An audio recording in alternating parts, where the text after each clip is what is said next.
Hi everyone, this is Kelly from The Truth in Story, and I am going to be doing a quick walkthrough. By quick I mean quicker than normal, just because it's a pip deck, they don't take quite as long. But this is a walkthrough of the Golden Tarot by Liz Dean, and this is not, there is another Golden Tarot called the Golden Tarot Visconti Sforza that I've already done a walkthrough of. This is another little deck. The reason that I picked this up is, you know, we're going to be doing Marseille March. A lot of people are asking about decks they can get, which obviously you can get any kind of deck, but including Marseille style decks for anywhere from quite expensive, and I wanted to be able to also show some cheaper options for people who just are going to be dipping their toes into working with pip cards, but don't really want to spend a lot of money on it. And so this is one of the options. This is normally $18.95, it says, in the US. I do have seen this at Barnes and Nobles. I don't know about Books A Million, but I've definitely seen this at Barnes and Nobles. And of course you can use a coupon, but I got this on Amazon for $10. So you can, and it was new. So you can definitely find this for well under $20. And it's actually quite a sweet little deck. Now, this is not a Marseille deck. We'll be talking more about those distinctions in March when we have Marseille March, but this is not a Marseille style deck or deck. Exactly. It is actually, this one particularly is a little bit of a blend of Rider-Waite-Smith as well as the older style for the majors, and then the pips themselves are quite simple, but I really enjoy them, but they don't have any of the flourishes that like tarot, the Marseille tarot can have, as well as perhaps the configuration in the pips. But it is actually quite a sweet little deck, and I'm very happy to pick it up, especially for $10. It's got a nice little sturdy box. It kind of reminds me of the box for the Animal Wisdom Tarot. And I don't know if they're the same company. This is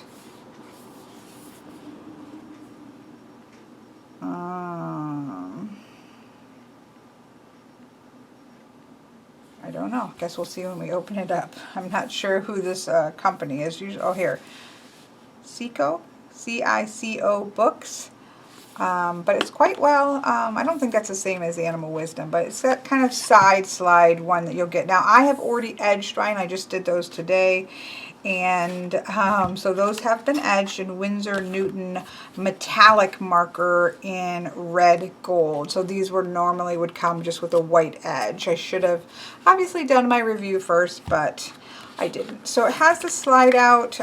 With my Animal Wisdom, I ended up taking that little insert out and just putting the cards in because it got to just be more trouble than it was worth, but it does have this that allows it to sit in there, and it does a pretty good job. The book can fairly easily go back in next to it, and that creates the pocket. Some will slide down on the bottom on the sides of it, but it does hold it fairly decently. So I quite like these little boxes, again, because it's so sturdy. It will slide right into your bookshelf nicely, so it's a very nice box, especially for the price of the deck. It then comes with a little book here, which has full color, which is quite, I think, a lovely little white book. See, so it has a couple different spreads here, which we'll talk about in a minute. But you can see there's a page for each of the major arcanas with the keywords, associated planet or sign, which is nice, a description, an upright and a reverse meaning, and then sometimes there's like these little circles just highlighting, like the cup here, highlighting the dog. So there's a little thing. It even shows a reversed card on here, but there's a little zoom in, like we can see the book that the High Priest is holding, or the shield on the Empress. So we have that going on for the major arcana.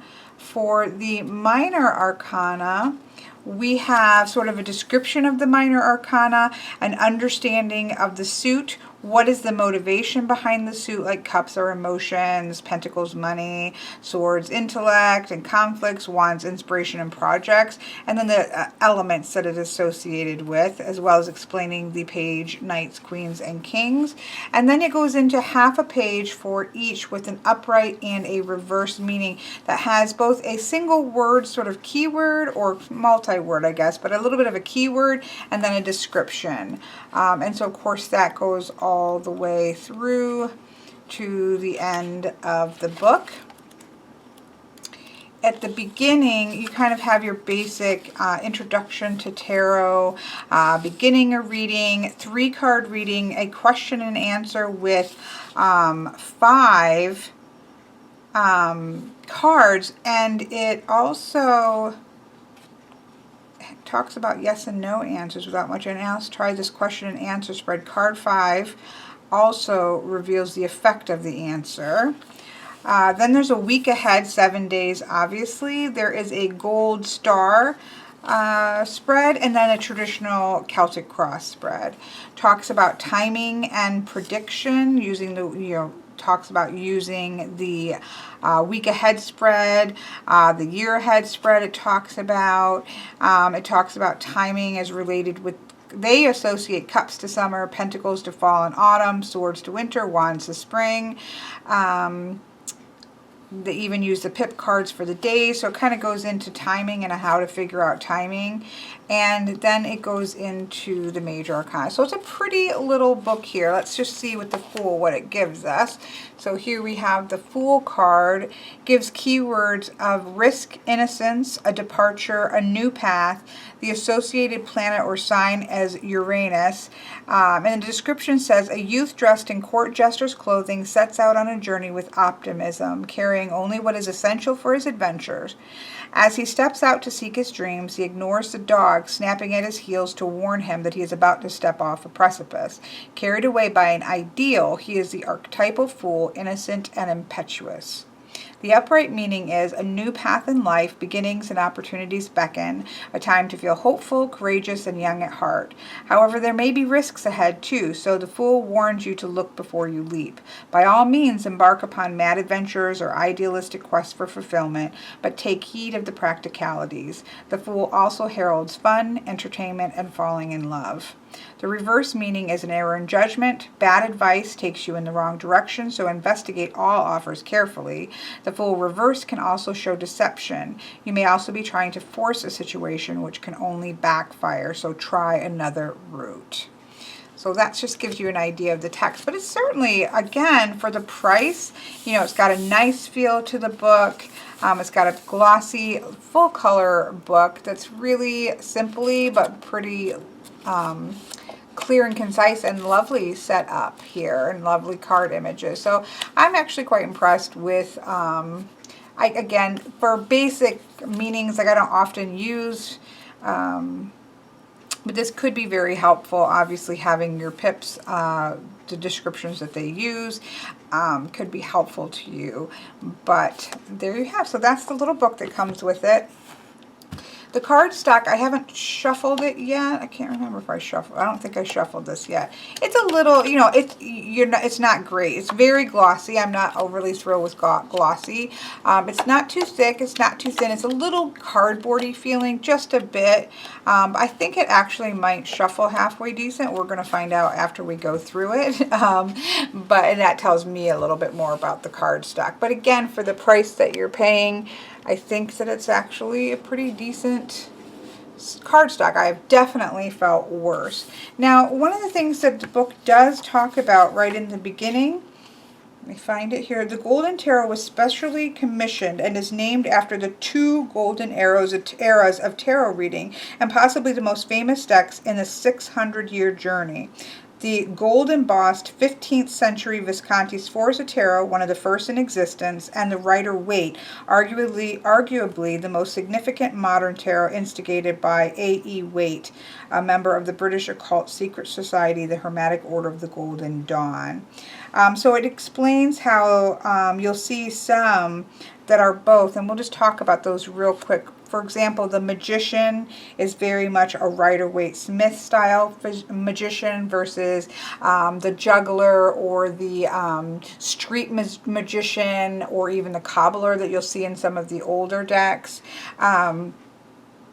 And so this is a very much a Rider-Waite-Smith magician. It also talks about, just give a couple more examples. The sun card brings them both together with the Sforza's cherubs holding up the sun in the sky with the sunflowers of the Rider-Waite-Smith. So when we go back here to the sun, nope, that's the world, the sun. So you can see cherubs, which you see in the Sforza, but you do see sunflowers, which is definitely a Rider-Waite-Smith thing. So in the majors, there's a little bit of a mix of both, and it's paying honor or respect to kind of the first as well as the Rider-Waite-Smith. So I wanted to point that out. So in terms of like the traditional majors for the classical decks, this does not stick strictly to that because it's a blending of both. So here we have the Fool, which we already read about. We have the Magician, which again, very Rider-Waite-Smith with the hand positions, the lemon Scott here. We have the cup and the wand and the sword and the pentacle. I believe these are pentacles, not coins. Let me see. While we are looking, well, they're kind of coins. They're not really pentacles. So that I would say, although it kind of looks like there's a pentacle on the one in the Magician.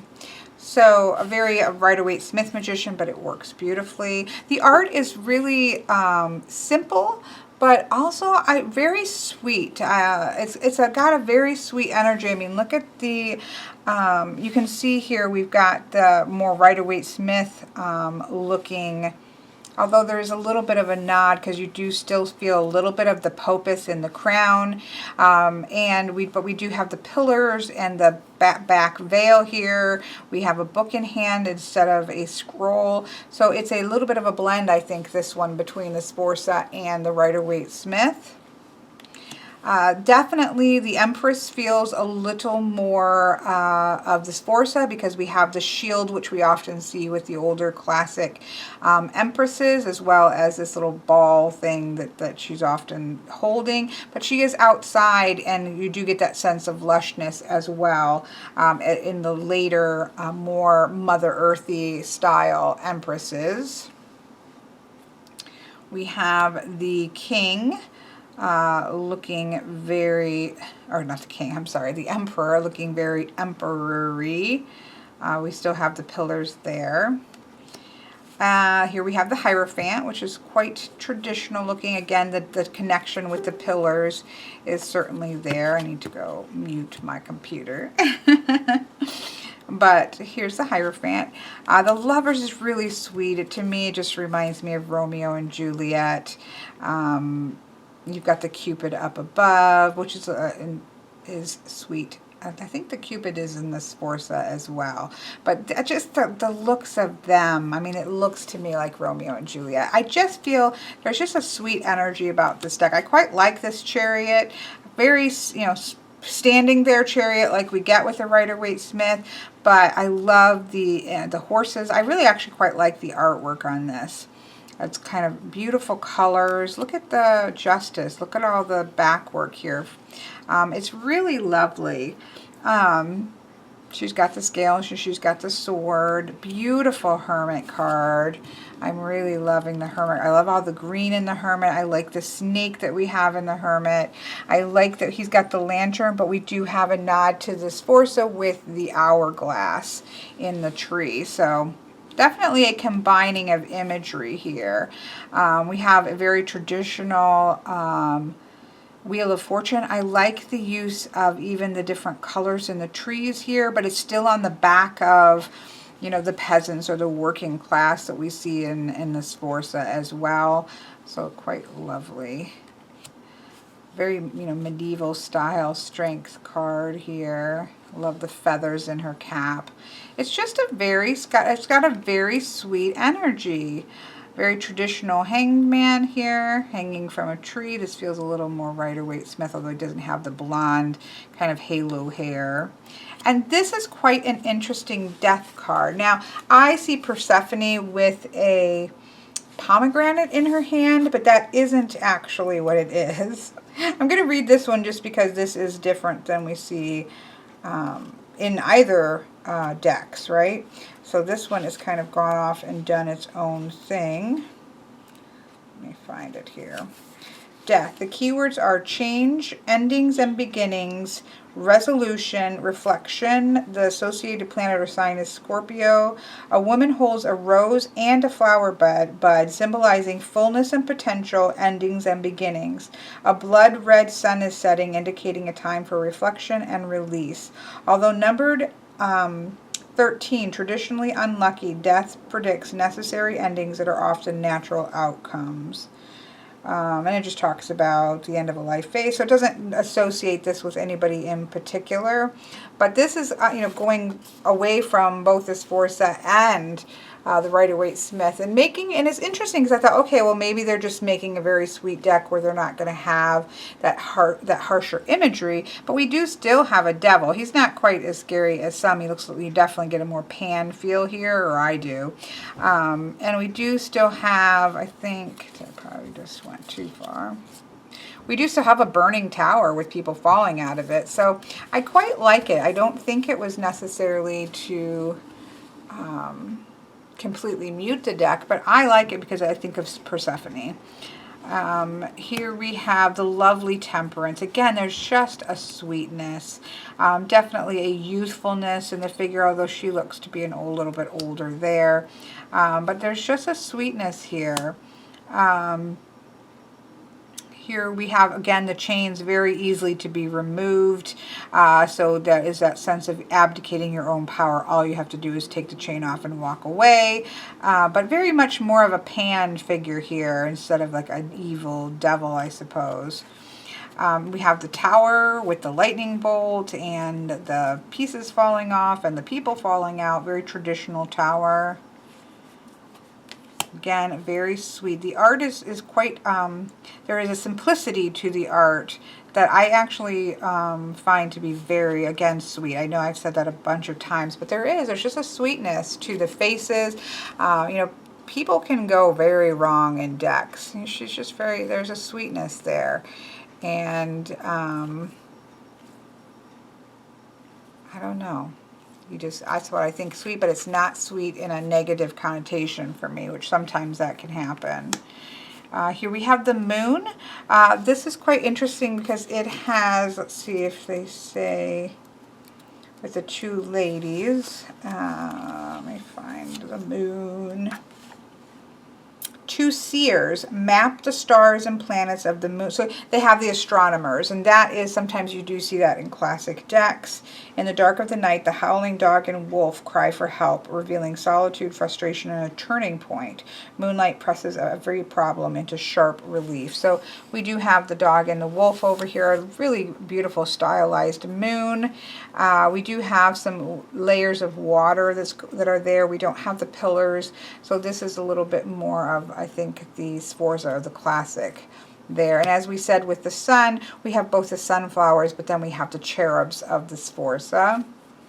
And a lovely judgment. I like the repetition here with the time, speaking of time, with the hourglass. We've got a graveyard in the back, and of course the angel. And I, again, really like this kind of stylized art within, like the sun and these kinds of things. Even the clouds are that very stylized art, and it really works, I think, in this particular deck. And then the world is more of a Sforza with the two cherubs or youthful angels there within the sun card. And that brings us through the major arcana. So again, just a really sweet deck. I really like the aces here. I don't know if we can fit them in without moving. These obviously are going to go much quicker because they're pips. And these are fairly unillustrated. You know, some people will take offense with using the word unillustrated for pips because truthfully, they're usually all illustrated in some way. Unillustrated would literally be sort of blank, you know, just 5 swords and nothing else on the card, where, you know, there are scenes that are going on, but these are pretty blank besides the past scene or the scenic thing that's going on, which stays the same fairly much once you get into the pips. It's like they stay the exact same, it's just adding different numbers on. So these are actually quite a plain set of pips. And by pips, I just mean that they don't have an actual scene going on of people doing things. It's just if it's one pentacle, it's one pentacle. If it's one sword, it's one sword, and so on and so forth, as you'll see as I quickly go through these. But I quite like the aces. I think they're really lovely, and I like them. Again, very simple, straight deck, but I am happy to have it actually. So here we have the ace, 2. So you can see that the background is going to stay the exact same. They're just going to kind of copy and paste extra cups in. But we have the 2, we have the 3 with the growth, we have 4 with stability, we have the 5 with the stability being interrupted in the middle, we have the 6 with the 3 and the 3 reflection, we have the 7 that still has 4 and 3, which I like to see in 7s. We have the 8 here. We have 9 with the cup in the middle. We have the 10 with the 2 cups in the middle. So very pippish. But again, these types of decks work really well for working with the energy of, say, simply what is the number 1? Okay, it's about beginnings and potential. What is the suit? It's about emotions and relationships. So the new beginnings, fresh beginnings, high potential of relationships and or emotional connections, and so on and so forth. They let you stretch that muscle by not having those scenes to talk about anything else, and that's why I quite love the freedom, I think, that personally comes from pip decks. And here we have then the page, the knight on a horse, the queen on her throne, and the king on his throne. I do like that the thrones are facing each other. I like court cards to be like that. And then that takes us to the pentacles. Let me pick these up so we can go through them a little bit more quickly, because of course, 2, I quite like the pentacle suit here, and I really actually love the simplicity here. 4, 5, 6, 7. Again, I like 4 plus 3, 8, 9, 10. And then we have the page on foot, the knight on a horse, the queen here now, and the king and the queen on this one are looking ahead. However, I do like that they're a little bit to the side. If you see, they don't seem quite centered, and so they look actually quite like a pair there. Here we have the ace of swords, the 2, the 3, the 4, oops, and now I have this one upside down from doing the edges, the 5, the 6, the 7, the 8, the 9. I like this configuration of the 10. And then we have again the page, the knight, the queen, and the king. And you can really see the differences also in the courts of the colors, right? So I'll just take the kings and queens out. But for pentacles, here we have very green. I thought we did one more here. Nope, that is, we've got the yellow, you know, lots of sky, but we have the yellow tones in the, thought we did cups. Here's cups. Cups, we have the red tones here in the kings and the queens. And then in the, oops, I'm missing. Got these all whopper jawed. Second. And then we have the oranges and reds in the wands. So I quite like that. I like when colors like that really stand out. I've got these really out of whack here. 2, 3, 4. 4, 5, 6, 7, 8, 9. There we go. So I like that color differentiation in the kings and the queens. And then lastly, we have the wands, 2, 3, 4, 5, 6, 7, 8, 9, 10, and then the page on foot, the knight on the horse, and of course the queen and the king, who these two are facing away from each other. I don't like that so much. If they're going to be like that, I really do like them to face each other so that you can kind of use directionality. But other than that, I quite like how the kings and queens are sorted. So there we have our minors, which you can see obviously it's quite quick to do when they are pips. I don't know why my coloration is so, I'm going to try something. Of course, that's at the end after I've already done it. It had a real strange blue cast to it. But it's probably been that way the whole time. So let's give these a shuffle. Actually, I quite like how these shuffle. Again, these are not amazing cardstock, but they actually feel quite nice. Give a very satisfying riffle.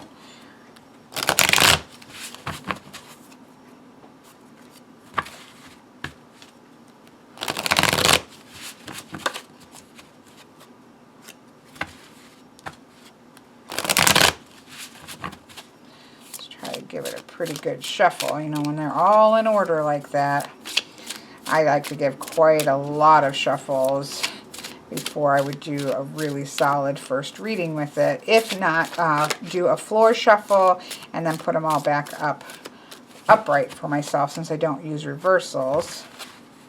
The backs are, I don't know if I even showed the backs. I think the backs are really gorgeous. And they are reversible. So for those of you who do like to use reversals, that is, the backs are reversible, as well as the guidebook does discuss reversals. Okay, so let's take a look at this laid out in a spread. We won't do a week ahead or a Celtic cross here. Let's just try the golden star and see what this is. So this is about illuminating what is really important to you. The spread features a significator card in the middle. Cut the deck. Oh, let's just see how it says to do it. To begin, shuffle and cut the deck. Lay 6 cards. Oh, it has you do it 6 cards. And they have you do it face down. I don't ever do that, so I'm not going to do it. So here we have the significator with the 2 of swords. Now the 2 is interesting. It's about balance, right? It's about duality and polarity, about balance, mental balance, right? About balance of the mind. It can also be, if in Rider-Waite-Smith, to do with making decisions and choices and those kinds of things. And so here we have that as the significator. Number 1 is going to be the present. We're going to not be exactly start up here, but we'll just make sure we can see it.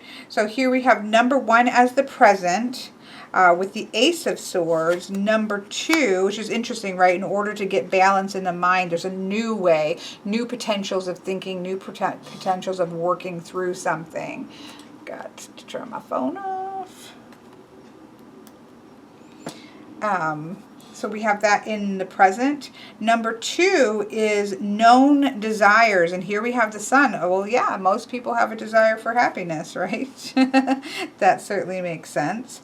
Number 3 over here are hidden factors. And here we have the magician. And we'll see if this is hidden factors. So these are known desires, hidden factors going on. So the idea of the magician. So they may not realize, right? This person may not realize that they have everything that they need. And maybe if they knew that, they would be able to solve this situation much better, or whatever. You know, obviously we haven't asked a specific question. Number 4 are possible obstacles and attitudes. And here we have the 9 of Swords. Now, the 9 is about a lot of things going on when you're, well, when I'm reading pips. The 9 is about 3 times 3 times -3. There's a lot of movement, a lot of growth, a lot of potential there. You haven't quite made it to whatever it is that you're trying to do mentally, but there's a lot of things going on with the 9, and there's a lot of movement, and so that could be a potential problem. That's why we need to regain balance in the mind, because there is so much going on, right? And then the 5th card at the top. Oh, wait, I might have done that wrong, so I don't have my glasses on. Nope, that's a 5. The 5th card at the top would be the outcome, which is judgment, which is actually quite a lovely card to have as an outcome, because it shows that sense of kind of coming full circle, taking stock of what's going on, but then you're moving it forward into a new life. So we do have that sense of movement, but there's a little bit of an assessment still needing to go on before taking that step forward. But it's still, I think, quite a positive card to have as an outcome. Again, it would depend entirely on the question. But I just wanted you to be able to see these cards, and that, I like to see a particular spread. So I will definitely be using these, because I think they're really lovely. I like the colors. Let me just lay out a couple. I even like the kind of blending of the old and the new in the major arcana.